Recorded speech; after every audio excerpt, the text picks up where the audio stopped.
Hey everyone, welcome back to my channel, or if you're new here, hi, how are you? Today we're going to be talking about something really dark.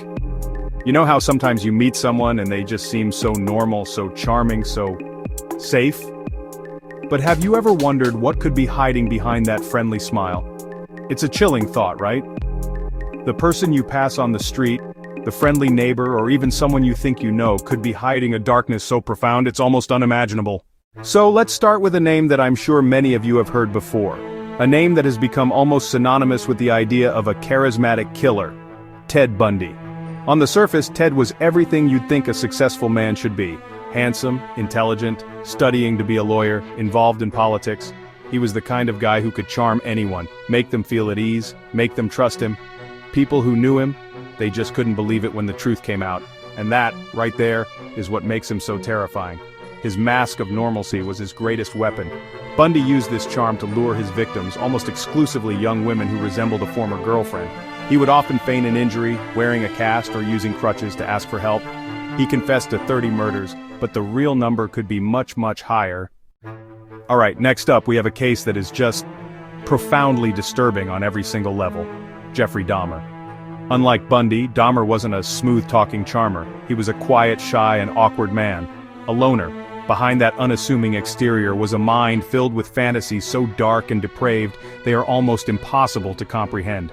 Between 1978 and 1991, Dahmer murdered and dismembered 17 young men and boys. He often picked up victims at gay bars, bus stops.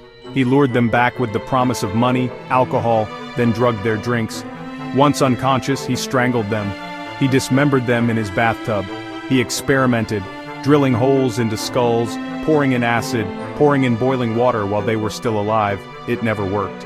Inside Dahmer's apartment, police found Polaroids of dismembered victims, a human head in the refrigerator, skulls in a closet, a vat of acid used to dissolve bodies. Have you ever been afraid of clowns? Well, this next story is probably not going to help with that, because today we're talking about the man who turned a symbol of childhood joy into one of pure terror. John Wayne Gacy. To his community in suburban Chicago, Gacy was a model citizen. He was a successful contractor. He was a Democratic precinct captain. He was famous for throwing these huge neighborhood parties. He even volunteered his time to entertain children at hospitals and charity events dressed as Pogo the Clown. He was beloved, respected, a pillar of the community. But Pogo the Clown had a secret. Beneath the grease paint and the cheerful smile was a sadistic predator. Between 1972 and 1978, Gacy murdered at least 33 teenage boys and young men. He would use his authority and friendly demeanor to lure them to his home, often with the promise of construction work or a ride. The crawl space beneath his house became a mass grave. Can you imagine living in that house, having parties with dozens of bodies buried just a few feet below you? They uncovered the remains of 29 of his victims. 4 others were found dumped in a nearby river. Gacy showed no remorse. So the next person we're going to talk about is a little different from the others. I'm talking about Ed Gein, the butcher of Plainfield. He wasn't technically a serial killer in the traditional sense, only confirmed to have killed 2 people. But his actions were so bizarre, so grotesque, they became the stuff of nightmares. Norman Bates from Psycho, Leatherface from the Texas Chainsaw Massacre, Buffalo Bill from The Silence of the Lambs. Gein lived a very isolated life in rural Plainfield, Wisconsin, raised by an overbearing religious mother, Augusta. After his mother died, Gein began visiting local cemeteries at night. He robbed graves, targeting recently buried middle-aged women he thought resembled his mother. He would skin the bodies and use the skin to make things. Bowls made from human skulls, chairs upholstered with human skin, leggings made from the skin of women's legs, masks created from the faces of corpses, a belt made of nipples. When police entered his home in 1957, they found a house of absolute horrors. The 2 women he murdered were found in his home, Mary Hogan and Bernice Worden. In the mid-1980s, a wave of terror gripped California. People were sleeping with guns, buying guard dogs, and barring their windows. No one felt safe because a killer was on the loose who seemed to strike at random. They called him the Night Stalker, Richard Ramirez. Ramirez's crime spree was terrifying because of its sheer randomness and brutality. His victims weren't of a specific type, men, women, and children ranging in age from 6 to 82. He used guns, knives, tire irons. His attacks were savage, often involving assault, mutilation, and murder. Ramirez was a self-proclaimed Satanist. He would often leave satanic symbols like a pentagram drawn on the walls or on his victims. He seemed to revel in the fear he created. His reign of terror ended when residents spotted him, chased him down, and held him until police arrived. At his trial, he was unrepentant, flashing a pentagram to the cameras and taunting the world. The world of serial killers is overwhelmingly male, which is what makes this next case so unique and so heavily debated. We're talking about Aileen Wuornos, one of the few female serial killers who killed in a way that was typically associated with men.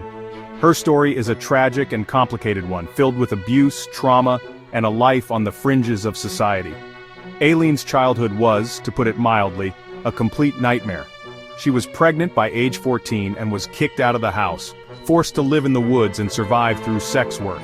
Between 1989 and 1990, while working as a highway prostitute in Florida, Wuornos shot and killed 7 men. At first she claimed self-defense, later evidence suggested robbery in some killings. She confessed, recanted, confessed again. Her mental state deteriorated. Was she fighting back or a cold-blooded killer? The truth is messy and haunting. Her case forces us to confront nature versus nurture, and the gray space between victim and perpetrator. Now we're going to travel to the former Soviet Union. For a long time the state insisted serial killers were a Western decadence. That denial let one of the most sadistic killers operate for over a decade. His name was Andrei Chikatilo, the Butcher of Rostov. Between 1978 and 1990 he preyed on the most vulnerable: children, runaways, prostitutes, luring them from train stations and bus stops, promising candy, money, or a ride, then leading them to isolated woods where he unleashed extreme violence and mutilation. He was driven by deep-seated sexual dysfunction and rage. The crime scenes traumatized seasoned investigators. Official denial, police incompetence, and lack of modern forensics allowed him to continue. He was finally caught in 1990 after sustained surveillance. He confessed to 56 murders. He was convicted of 52. Okay, I really need to give you another major warning here. This next case, this one is vile. It involves cruelty to children on a level that is just sickening. Albert Fish was an elderly man who looked like someone's kindly grandfather, but he was one of the most depraved monsters to have ever walked the earth. Fish was a sadomasochist obsessed with religious fanaticism and self-mutilation. He would insert needles into his own body. An X-ray later revealed almost 30 needles lodged in his pelvic region. But his true depravity was aimed at children. Over decades he tortured, murdered, and cannibalized an unknown number of children.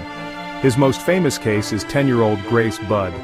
In 1928 he lured her away under false pretenses. They never saw her again. In 1934, Grace's mother received a letter from Fish describing, in excruciating detail, what he did. A letter so shocking it led police to him. When arrested, he calmly confessed to Grace's murder and others, describing cannibalism and torture without remorse. His crimes remain among the most repulsive in modern history. Let's step back in time to the foggy, gaslit streets of Victorian London in 1888. A shadow fell over Whitechapel. A killer who has haunted our collective imagination for over a century. This is a mystery that has never been solved. A killer who was never caught: Jack the Ripper. In the autumn of 1888, a series of brutal murders terrified London. The victims were impoverished sex workers in the East End.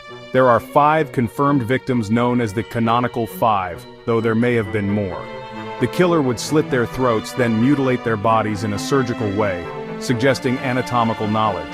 The media frenzy and the letters signed Jack the Ripper, including the infamous "From Hell" letter sent with half a kidney, created a persona both taunting and terrifying.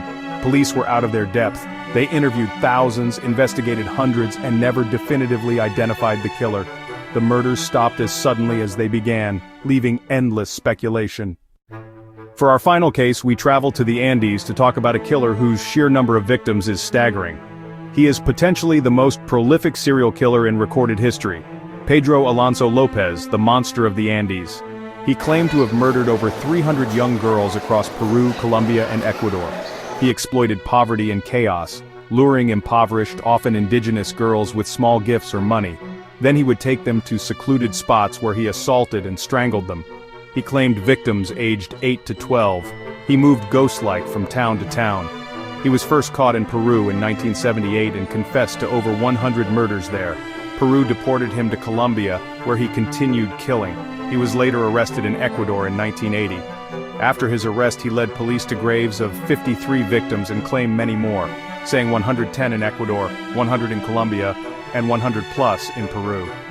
He was sentenced to 16 years in Ecuador, released for good behavior in 1994, and deported to Colombia. His current whereabouts are unknown. And that's where we're going to end it for today. I know that was incredibly heavy, and honestly, just talking about these cases is draining.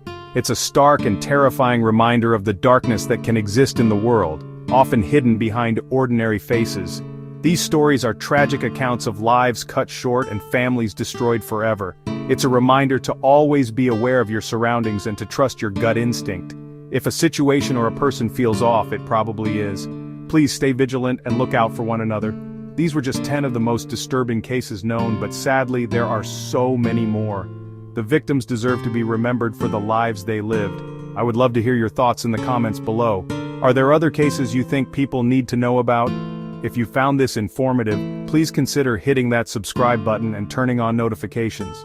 Until then, please take care of yourselves and each other. Be safe, and I'll see you in the next video. Bye.